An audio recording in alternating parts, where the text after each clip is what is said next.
Rafe एक बहुत ही होनहार बच्चा था, बड़ों का अदब करता था और सबकी मदद के लिए हमेशा तैयार रहता था। से जानवरों से भी बेहद मोहब्बत थी। वो रोज मंदिर पर बैठने वाली चिड़ियों और कौवे के लिए एक थाल में बाजरा और एक थाल में पानी डाला करता।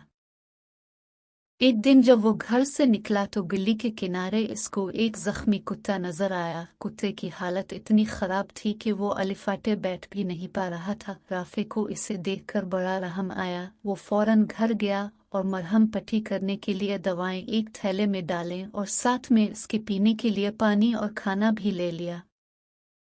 जब राफे इस कुत्ते के पास पहुंचा तो वो कुछ डर सा गया। राफे ने इसका खौफ दूर करने के कुत्ता बहुत भूखा प्यासा था, लगता था कि इसने सुबह से कुछ भी नहीं खाया था। कुत्ते ने राफे को प्यार भरी निगाह से देखा तो राफे को बहुत खुशी हुई। लिए पहले तो इसको पानी पिलाया और खाने को दिया।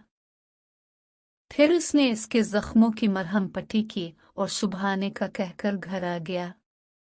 दूसरे दिन जब राफे इसकी खबरगिरी करने गया तो कुत्ता वहां मौजूद नहीं था। ये देखकर राफे खुश हुआ कि वो सेहतमंद होकर अपने घर चला गया। अभी वो खुशी खुशी वापस आ रहा था कि रास्ते में इसके पीछे कुछ गुंडे लग गए। राफे डर के मारे सहम गया। गुंडे जैसे ही इसको पकड़ने के लिए आगे बढ़े तो इसने चीखना शुरू कर दिया, मगर वहां कोई मौजूद न था जो उसकी मदद को आता कि अचानक एक कुत्ते ने जोर जोर से भौंकना शुरू कर दिया।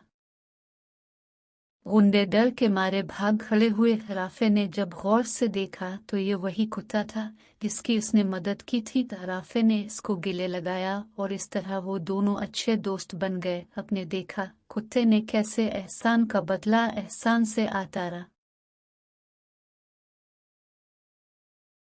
Thank you so much.